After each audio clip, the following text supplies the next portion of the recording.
रिया और रितु काफी अच्छे दोस्त थे। दोनों की आपस में खूब बनती। दोनों एक ही ऑफिस में काम किया करती थी। रिया रितु को अच्छा दोस्त मानती, लेकिन रितु। अरे रिया, तुम लोगों का अपना मकान नहीं है, क्यों नहीं तुम और नरेंद्र भी हमारी कॉलोनी में ही मकान ले लो? हाँ यार, आइडिया तो अच्छा है, लेकिन इतने पैसे आएंगे कहाँ से? अरे, हमारे होते हुए तुम्हें घबराने की जरूरत नहीं है। रुको, मैं अपने दूर के एक भाई से बात करती हूँ। उसका यही काम है, लोगों को घर दिलाना। थोड़ा सा कमीशन लेता है, लेकिन मार्केट के रेट से कम दामों में घर भी दिला देता है। अरे वाह, तुम अपने भाई से बात करो, मैं नरेंद्र से बात करती हूँ। रितु रिया के जाने के बाद अपने भाई को फोन करती है। अरे भाई, कोई मकान बिक रहा हो तो बताओ, मेरी एक सहेली को चाहिए। अरे है ना, पूरे 40 लाख का है। ओ भाई, ठीक है, फिर मैं उसे 45 लाख का बोलूंगी। दोनों मिलकर 5 लाख का आधा आधा बांट लेंगे, ठीक है? रितु रिया को मकान दिला देती है, लेकिन एक दिन उसका नया मकान देखने नरेंद्र की बहन आती है। अरे भैया, मकान तो अच्छा है, कितने का लिया? तुम्हारी भाभी की सहेली ने दिलवाया है, बड़ा ही ठीक रेट में मिल गया नीरू, सिर्फ 45 लाख का। तभी नीरू का पति बोलता है। नरेंद्र, ये तो बहुत महंगा है। मेरे दोस्त ने भी यही मकान सिर्फ 38 लाख में लिया है। चलो, मैं तुम्हें उनके घर ले चलता हूँ। दोनों नरेंद्र की जीजाजी के दोस्त के घर जाते हैं, जहां उन्हें रितु का भाई मिल जाता है। क्या बात है, आपने हमें धोखे से महंगा मकान बेचा है। पता है कितनी मेहनत की कमाई का पैसा है। अब ये तो आप उन मैडम से पूछे जिन्होंने आपको ये मकान दिलाया है। उनके कहने पर ही मैंने ये रेट लगाया था। अब नरेंद्र को रिया पर गुस्सा आ जाता है। वो रिया को कहता है, रिया, तुम्हारी सहेली रितु तो एक नंबर की चालबाज और धोखेबाज निकली। मैंने उसके कहने पर इस मकान के 7 लाख ज्यादा खर्च किया है। रिया को भी नरेंद्र की बात सही लगती है। वो चुप हो जाती है। अगले दिन रितु रिया से मिलती है। रितु, मुझे तुझसे ये उम्मीद नहीं थी। तुमने 38 लाख का मकान 45 लाख में हमें बिकवा दिया। रितु अपनी पोल खुलती देख जोर जोर से रोने लगती है। अरे, मैंने क्या बुरा कर दिया? तेरा भला ही तो सोचा था। अरे, तुझे उस प्रॉपर्टी डीलर की बात पर भरोसा है, लेकिन अपनी सहेली पर नहीं। रिया को रितु के आंसू सच्चे लगते हैं और वो उसे शांत करती है। अरे अच्छा, शांत हो जा, चुप हो जा। सॉरी, हम लोगों की ही गलती है।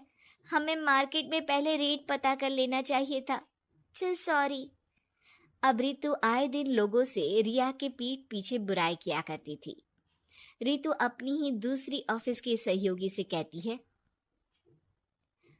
अरे ये रिया भले ही मेरी अच्छी दोस्त हो, लेकिन एक नंबर की कंजूस है ये। कभी कुछ खाने जाओ तो पैसा मुझे ही भरना पड़ता है। तभी वहां रिया आ जाती है। अरे रितु, सॉरी यार, वो कल के खाने के पैसे तुझे देने पड़े। चेक कर ले, अब मैंने तुझे पेटीएम कर दिया है। अच्छा चल, मैं जा रही हूँ। रिजाइन जो दे रही हूँ, बाद में बात करते हैं। रिजाइन? क्यों? तूने अपनी बेस्ट फ्रेंड यानी मुझे भी नहीं बताया, क्यों? अरे नहीं यार, ऑल सडन प्लान बना। दरअसल ये नया घर का ईएमआई निकालनी काफी मुश्किल हो रही है, तो सोचा घर पर ही कोई बिजनेस कर लूं। अब इतनी थोड़ी सी कमाई में हो नहीं पा रहा है ना। अच्छा अच्छा, क्या बिजनेस करेगी? देख, तू तो जानती है कि यहाँ मुझे सिर्फ 15,000 मिलता है, लेकिन घर में बच्चों का प्ले स्कूल खोलूंगी तो पूरे 4,000 एक बच्चे से मिलेगा। 10 भी आ गए बच्चे तो पूरे 40,000 की कमाई, वो भी घर पर रहकर। है ना अच्छा आइडिया? रितु कोरिया की बात से जलन होती है। वो कहती है, अरे फिर 10 क्या, 50 बच्चे का ही सोचना। अरे कहाँ यार, घर में इतनी जगह कहाँ। सुन ना, एक काम करते हैं, हम मिलजुल कर किराए का मकान लेकर उसे सजाते हैं। फिर ज्यादा कमरे होंगे तो ज्यादा बच्चे आ सकेंगे ना। हाँ, लेकिन मैं एक बार नरेंद्र से पूछ लेती हूँ। रिया नरेंद्र को सारी बात बताती है। देख लो रिया, मुझे तुम्हारी इस सहेली में जरा सा भी विश्वास नहीं है। अरे नहीं नहीं, वो ऐसी नहीं है। मिलकर काम करेंगे, जो पैसे आएंगे आधे आधे बांट लेंगे। इसमें बुरा क्या है, काम भी अच्छा होगा। फिर क्या था, दोनों मिलकर काम शुरू करते हैं। पूरा कमरा बच्चों के हिसाब से सजा दिया जाता है। टीवी, फ्रिज, बेड और न जाने क्या क्या। तेरे और मेरे मिलाकर 2 लाख का खर्च हो गया। अरे कोई बात नहीं, पैसे कमाने के लिए इन्वेस्टमेंट तो करनी पड़ती है। अब इतनी बड़ी रकम है, अच्छा है कि दोनों ने मिलकर कर ली, वरना एक के बस की तो बात नहीं है। हाँ, लेकिन अब मैं ना एक बात बोलना चाहती हूँ। देखो, पिछले 2 महीनों से जब से ये काम चल रहा है, सारी मेहनत मेरी ही है। मैं ही सारा सारा दिन यहाँ का काम देखती हूँ। तो अब मैं तुम्हारे साथ ये काम नहीं करूंगी। अकेले मैं ये स्कूल चलाऊंगी। अरे ऐसे मत बोलो रितु, मैंने नौकरी भी छोड़ दी। थोड़ी बहुत सेविंग्स थी, वो भी मैंने स्कूल को बनाने में लगा दी।